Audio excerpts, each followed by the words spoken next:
Welcome to another episode of the Agency Accelerator Podcast. In today's episode, I'm talking all about managing a remote workforce and talking about some of the things that we need to do to keep our teams motivated and connected with our agency. I'm really excited to have Melanie Coeshott join me today to talk about this really important topic. So let's get on with today's show. Accelerate your agency's profitable growth with tools, tips, and value-added interviews with your host, agency owner and coach, Rob DaCosta.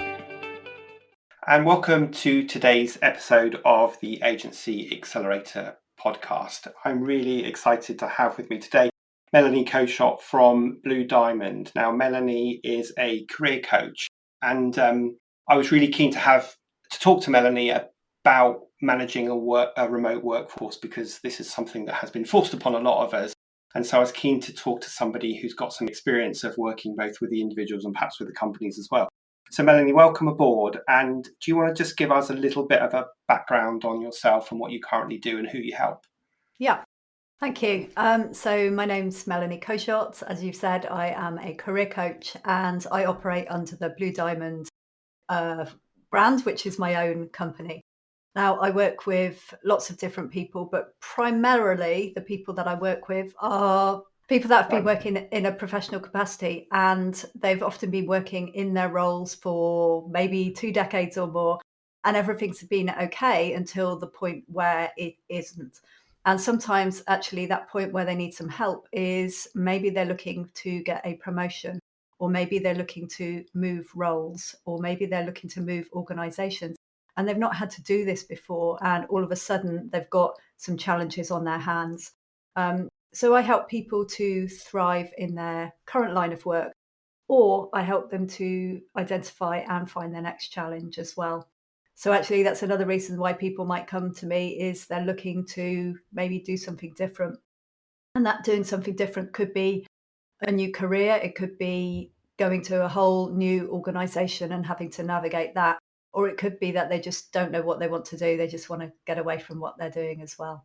So I generally work with individuals, and sometimes I also work with companies that bring me in to work with one or a team of their employees.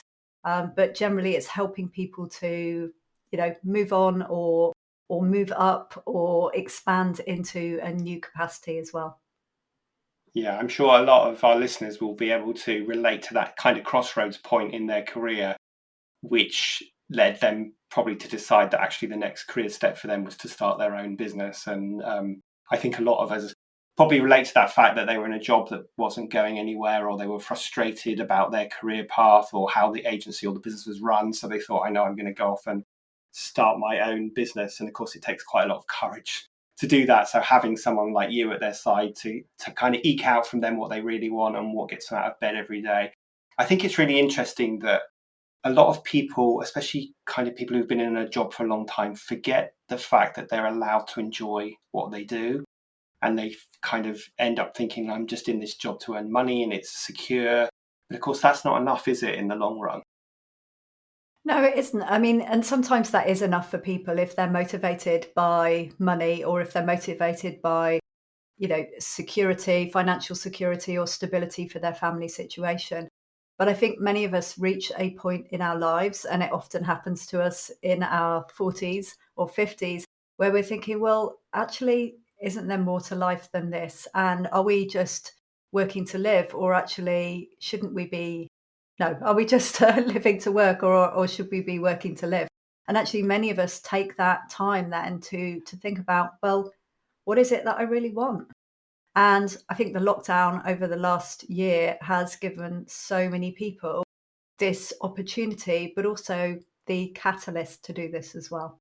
Yeah, and I really believe that we all need that catalyst. When I was in a job back in the early 90s, before I started my first agency, I kind of felt like the business was going nowhere. There was a chance I was going to get made redundant, and that was my catalyst to say, I know I'm going to try and go it alone. I guess during the pandemic, the conversations you must be having with people have probably changed somewhat, and maybe you're having more of them. But I wanted to talk today a bit about the fact that the pandemic has forced all businesses to work remotely, and we've got all this disparate workforce. And how do we manage people? How do people, stay connected to their organization and stay motivated? And how do organizations, what responsibility do they have to manage their people, and how have they gone about managing it differently? So there's a whole lot of questions there. So I'll just leave it there and I'll let you share your thoughts. Yeah. So I think, roll back the clock a year ago, and some of the most, I guess, foresighted organisations had already got their employees to work from home. And I think many of us were probably still in denial exactly at this time last year. I know that I was still carrying on life as it was because we could. And then I think slowly the rest of the world kind of got the message that we had to stay at home. And so what that did overnight is forced a lot of organizations and a lot of teams and a lot of employees to go from a situation that they knew and loved, or maybe didn't love, but where they were going, Monday to Friday in the workplace, with occasional working from home in, agreed situations or special situations, or with some of the more progressive organizations that were allowing people already to have that flexibility. But I think the majority of people were 9 till 5, Monday to Friday in the office, and overnight everyone literally had to down tools, pick up the equipment that they needed to be able to do their job, and go and work from home. And this has been a big shock culturally for us over the last year. And I think initially, certainly listening to my husband here on the phone and the conference calls that were going on, that first 2 weeks was all about, can we actually do this? And, is the equipment working? Or has John got the equipment that he needs to do what he needs to do, and the connection and things like that? So that first couple of weeks was really a settling in phase, should we call it, and settling in for the individuals and the organisations as well. Now, obviously, there was a lot of disruption going on there as well in terms of, do we even have a business going forward? But I would say for the majority of businesses, yes, they did. It was then just about transferring the work that was done in the office to be done in a different location. So I think the first couple of weeks certainly was that. And then there was that bedding in time, that actually people then getting used to their new location and their new workflow, really, in that way. But then even back in that initial lockdown phase, managers and employees alike were having to settle into new rhythms of working. And so whereas they might be seeing each other in passing or bumping into each other in the corridor or the water cooler or overhearing those conversations, that was removed overnight. And so more formal's probably not the right word, but more scheduled interactions had to replace that. And whether these were scheduled interactions on a one-to-one basis or scheduled interactions with the team, or a combination of those, I think that was something that changed. So potentially you might have that one-to-one meeting with your manager on a weekly or a monthly or even a quarterly basis in the old days, whereas that might be brought forward. And especially in those initial weeks, it was really understanding how work would get done during that time. Now, roll forward the clock, things have moved on a lot since then, and people have become much more used to working more autonomously. But actually that collaboration is still pretty critical. And in some jobs, it's essential really for them to be able to do that work. So I think we've all had to adopt to different ways of working. And for the individuals, it's about finding that flow, finding those ways of working, collaborating, or working on their own. And in terms of the managers, it's not all about their responsibility, but they probably hold a bigger share of the responsibility in terms of managing themselves as an individual and an employee, but also working with their team as well. And whether that's finding ways to, organize the team and organize the workflow, or have those check-ins to make sure everybody's doing okay. And there's probably a combination of different things there involved in a minimum standard and then the best practices as well. And we've all dealt with this situation as individuals in different different ways. And I can say for myself, even on some days, I will have very different emotions. And I'm somebody that's probably fairly in touch with my emotions and knows how to regulate them. And I think for some people, having, I guess, all of this time on their own or having to work in a different way could have been quite a shock and quite lonely at times. Yeah, I think there's sort of a sweeping statement that people say generally working at home is much better than working in an office and commuting and all that stuff. But of course, that isn't entirely true, is it? Because it's obviously suits a lot of people, and it means that they can weave their life responsibilities around work to some extent. But it's not true for everybody. I've seen a few clients where I'm talking to them and they're sitting on the end of their bed and it's really noisy in their house and they don't really have a good working environment. And you think to yourself, that can't be good for productivity or for focus or for motivation. So I guess we can't just assume that it's good for everybody, can we? No, and I think, even for the people that love working at home and maybe they'd already done a bit of it before, or maybe they found that actually we don't have to do this commute anymore, and we don't have to struggle with the traffic or the trains or anything. I think even the people that are maybe more suited to it in terms of their personality, a lot of them are saying, "Yeah, love working from home, and I do want to keep some of this, but actually, I'd still like to go in the office maybe one day a week, or I'd like some flexibility in terms of when I actually physically see my other team members." So I think that flexible approach and that flexibility needs to work two ways. It needs to work from the employees, it needs to work from the organizational standpoint as well, and the team and what that team actually delivers as well. So I don't think it is a broad brush approach that the office is dead, we won't be using offices anymore. But I don't think it will necessarily be 100% of us are back in the office Monday to Friday, 9 till 5 either. What do you think, like when you look at really good leaders and really good employees, what do you think they've learned to do differently during this pandemic, and what advice would you give from them to other people who perhaps aren't getting it so right? Yeah. Number of different things here. So certainly awareness.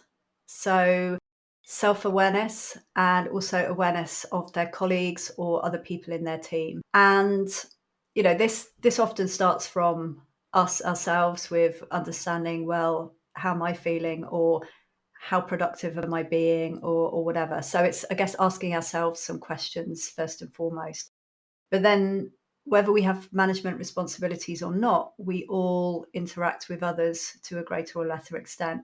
So it's then looking at that wider pool of stakeholders that we have and looking in at their needs as well. Now, maybe they're not quite as aware as we are. So sometimes we might have to prompt them or ask them the question to get them to have a look at that as well. But I think certainly that awareness is hugely important. Communication is a big one. So whether that communication is via Zoom calls or any other video conferencing, and we all talk about this Zoom fatigue, but actually these tools have been really, really useful. They've really come into their own during this time. And you can't actually beat that video interface at this time in the times where we can't see people face to face. So that's been very, very useful. But that's not to say that that's appropriate every time you interact with people. There are other means that we can use, like our good old telephones or emails or chats. So I guess it's about using those different communication methods and making sure people are still talking and they're getting the message across, but they're used appropriately. And people are not bombarded with, calls in their diaries or interfaces when actually maybe the people just need to get on with their work as well.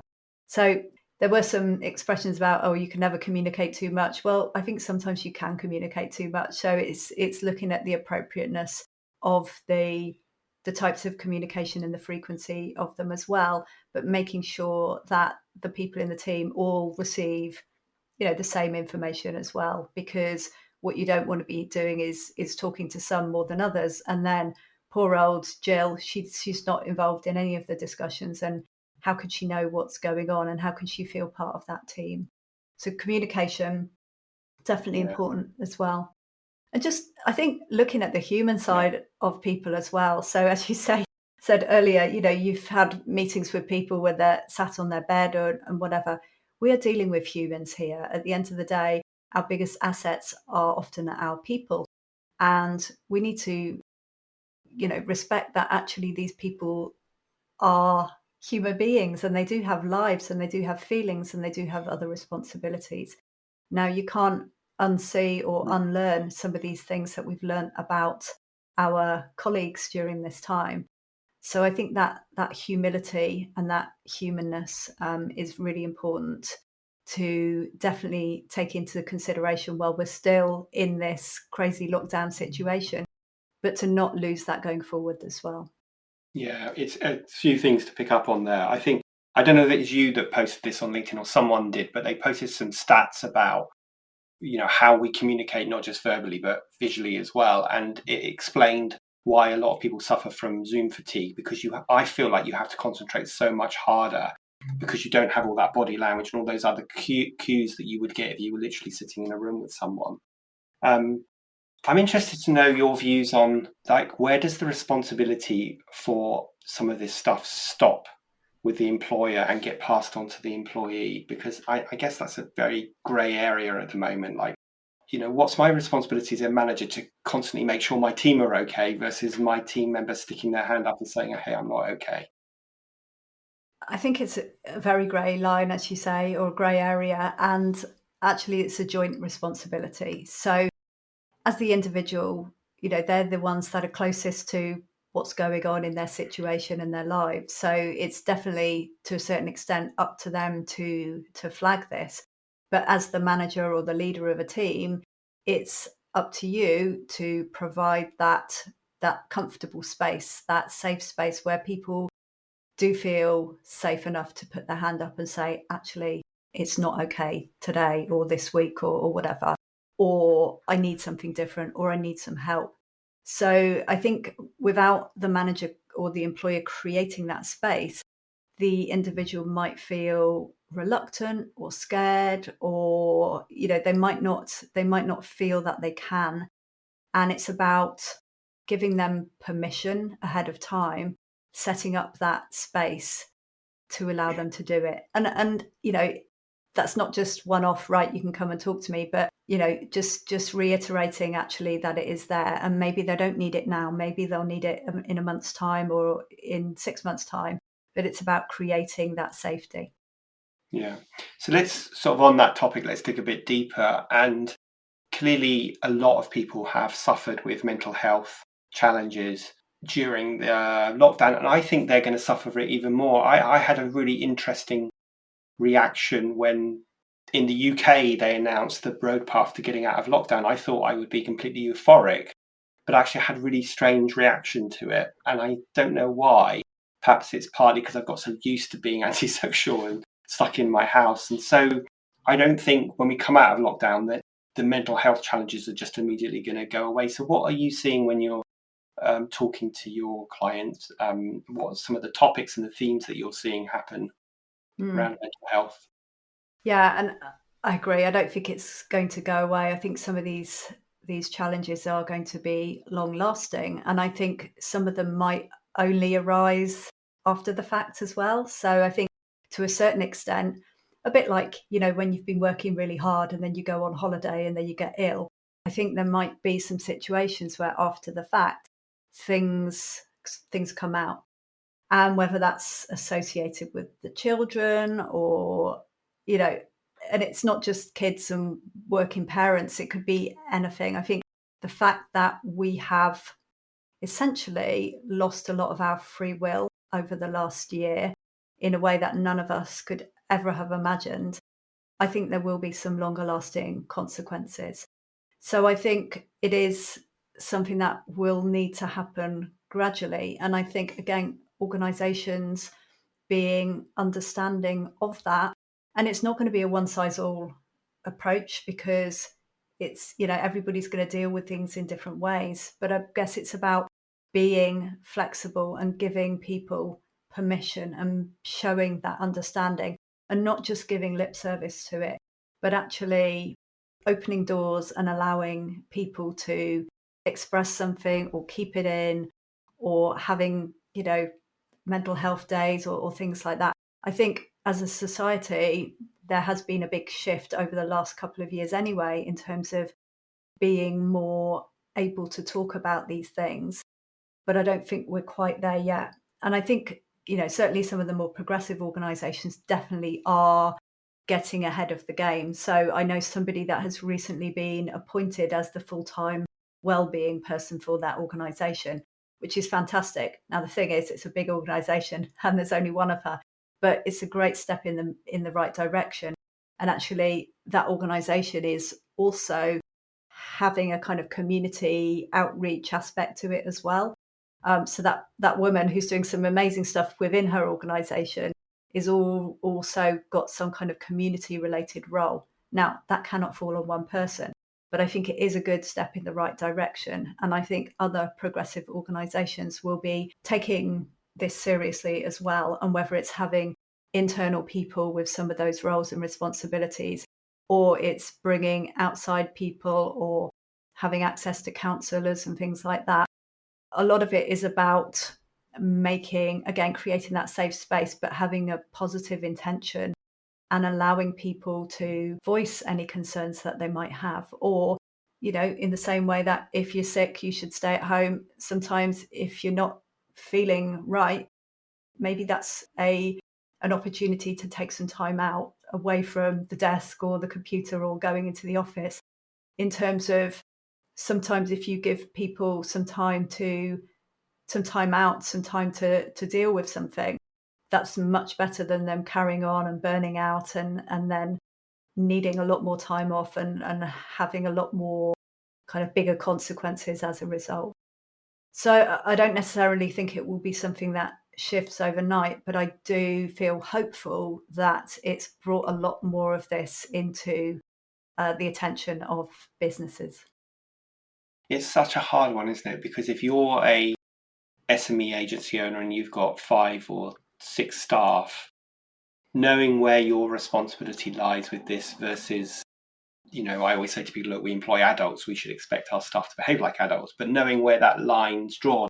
I had a situation recently where someone was saying to me that they run a company where they need everybody in the office.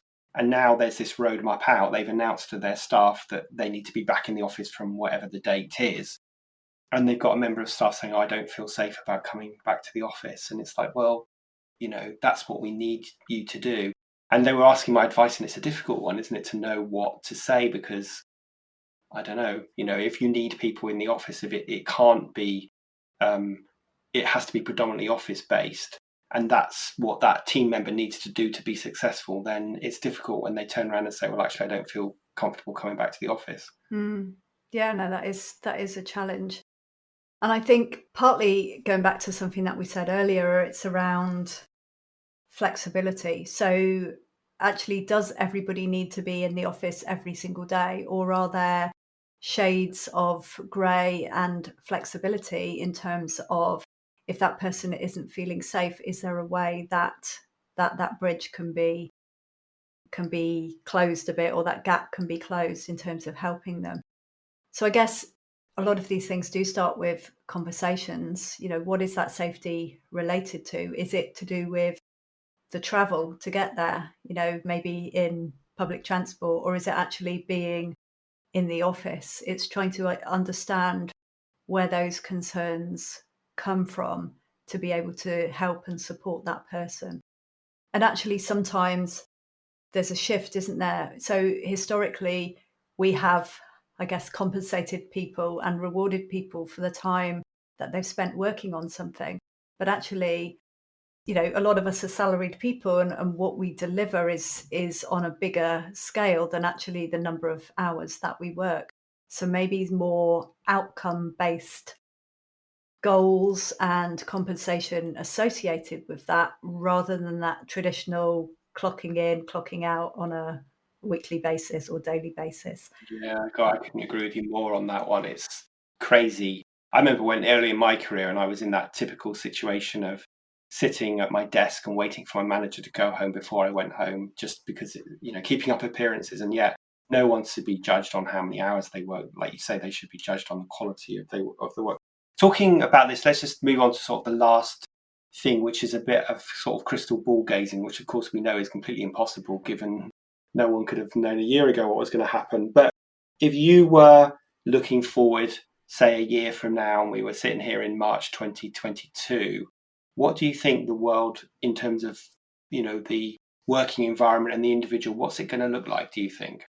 So as you say, none of us has a crystal ball, but I think it's going to be a much more hybrid situation. So I like to hope that some of the good bits from the past will remain. So those collaborative opportunities where teams get together and work for a project or an initiative and come together for that. And yet more attention given to some of those more individual times and opportunities to work. So, I mean, some of us work really well and thrive in that kind of loud environment, and some of us do prefer a much quieter, kind of peaceful environment. And actually, one size doesn't fit all. And even in a small team, you might have some real variations in terms of how people do their best work. And going back to the previous conversation, it's about output. If you want your best work from me, it is actually a combination. Sometimes I need that quiet time. Sometimes I want to be alone and with my thoughts and being creative. And yet other times I would do well having those discussions, getting that energy from other people and working in a more collaborative way. And I think that, getting people in the office all day, every day is probably not the way forward. That could vary a lot in terms of the individuals. It could vary a lot in terms of the roles that people have to deliver. But I believe that there will be a much more hybrid situation there as well. And, this could have much bigger repercussions as well in terms of on the amount of traffic or the amount of commuter traffic in terms of the trains and things like that as well. So if people are maybe a bit more fluid in terms of the start times or the end times or the number of days they're actually in the office, this could actually reduce a lot of commuting traffic. And as a result, that would be better for the environment as well. So I'm not saying we're going to immediately jump to that. I think it's going to be a phasing in approach as organizations get a bit more confident and the individuals within them as well. But I hope that there will be a happier situation for more people going forward. Yeah, I hope we are not like elastic bands, which I always think human beings are. And I hope we don't just pin back to what we were doing before. I'm determined to maintain as much of the way I work now, because pre-pandemic, I would spend my life commuting into London or sitting in a traffic, getting to a client. And I've realized I can be so much more productive and not have that awful commute. So I really don't want to lose that. But I can already see some clients saying, "Hey, Rob, can you come into our offices?" And I'm saying yes. And I'm thinking, last question, really. When you're talking to people and they're coming to you for career coaching, what is it that they're looking for from their next employer in terms of benefits and environment and opportunity and so on? A lot more understanding of them as an individual. So I think one of the challenges at the moment, and this is back to the old days, is that actually they're just a number a lot of the time, or just somebody that does a role. So they're not necessarily appreciated as an individual, or even not even appreciated, recognized sometimes as an individual. And it almost seems like, well, one person could be just easily replaced with somebody else. And actually, we're all individuals and we all have different needs and we all bring different things. So certainly that recognition that actually what they can bring or what they do is much bigger than just a a bean counter or a bum in a seat or whatever. So I think that's one thing. Certainly the flexibility. So that comes with trust as much as anything else. So, the flexibility around, well, if I decide that I'm going to be working from home today, or if I decide that I'm going to go and see a client or whatever, that there's trust that comes with that. And actually, I don't want to feel that I have to explain myself or validate my decision. So, and treating people like grown-ups, really, yeah, not like that you've got a class of school children. We are all grown-ups, and we should be treated that much. The other thing is around career progression.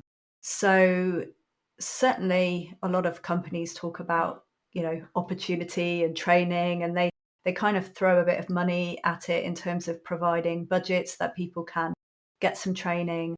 And it does rely on the individuals to be self-starters to tap into that. But then once people get those qualifications or they've got those new skills, there needs to be some way that they can try them out, they can use them. And I think often only a part of our skill set is used at any one point in time. And that's certainly something that I felt in the corporate world as well.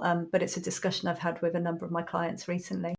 And, not always thinking, right, we've got to bring in this person from outside to do this role, or not always we've got to bring in this outsourced service to do this, but actually looking at value that is already within their company, and actually how rewarding that could be for those individuals to showcase and try out some of their other skills as well. And people are not always looking for promotion. They're not always looking for a pay rise, but they want to bring value and they want to do rewarding work. Yeah, absolutely. I think that's a really important point, that it's not always just the natural thing is pay rise. And I've got one more question, so I'd like to, because something that just occurred to me while you were talking about that, which is a challenge that I see a lot of small agencies suffering from. So they've got a team of 4 or 5 people. Those people are ambitious and they want to move up, but obviously they can't just keep promoting those people because there isn't always somewhere for them to go. And there's a danger that if they promote them, it just becomes a job title and they're not actually doing that role. So if you were advising an employer around that challenge, what would you say they need to do to keep their staff motivated and, retain their staff for the long term? And that is a challenge, isn't it? And not just in small organisations, and not just in small organisations as well. That can be a challenge in bigger ones. You want people to develop and grow and get good at their roles or take on new responsibilities, yet there is a finite kind of path to progression. Now, certainly from an employer's perspective, you can't retain everybody and you can't allow everybody to grow because it's just not feasible. So there will naturally be some people that you can't retain, and you will have to let those ones go, and you will have to be supportive of them in that endeavour, because then that will allow other people to come on up through as well. So there will always be some kind of natural attrition.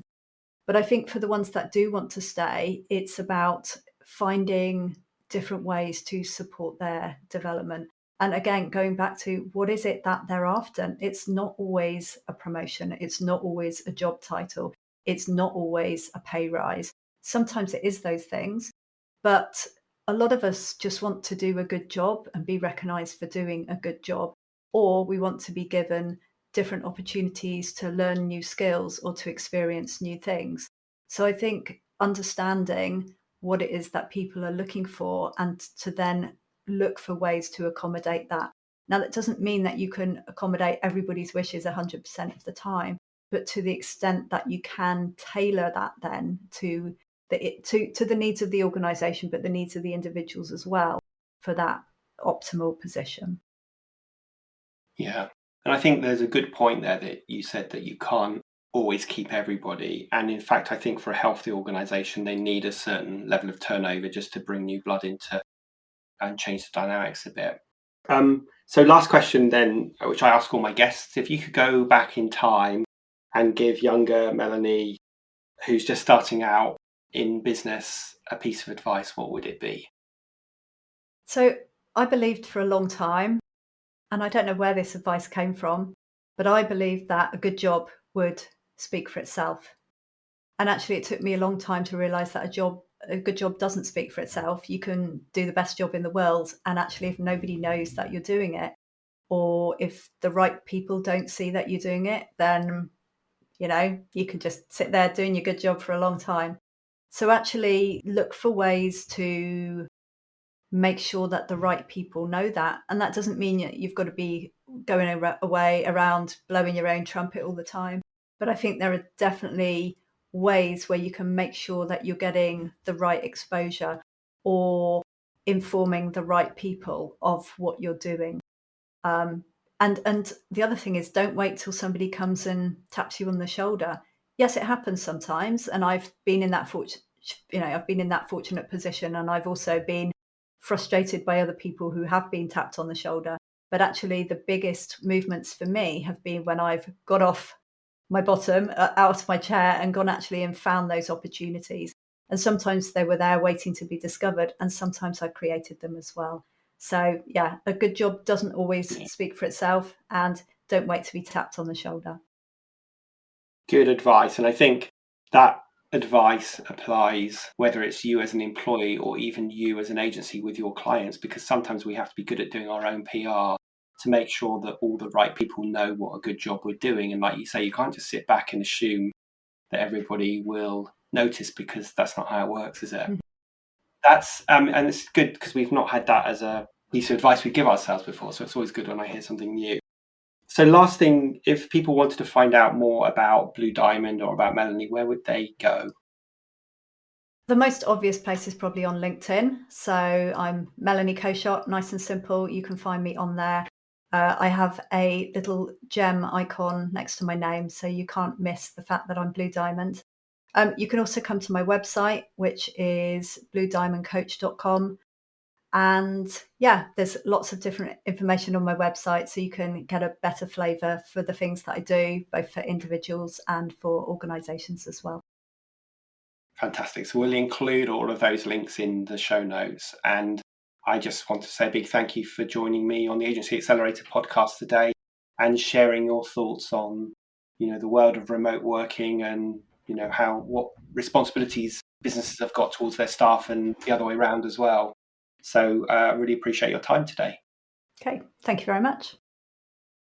Okay, so I hope you found today's podcast really useful and made you think a little bit differently about how you might work with your teams during the pandemic and once we come out of lockdown, and the impact that the pandemic will have on our future ways of working and our future ways of communicating and keeping our teams motivated. As ever, if you enjoyed this episode, then please do share it and hit the subscribe button. And of course, consider leaving a review for us. Other than that, have a fantastic weekend, and I'll see you next week for the next episode of the Agency Accelerator Podcast.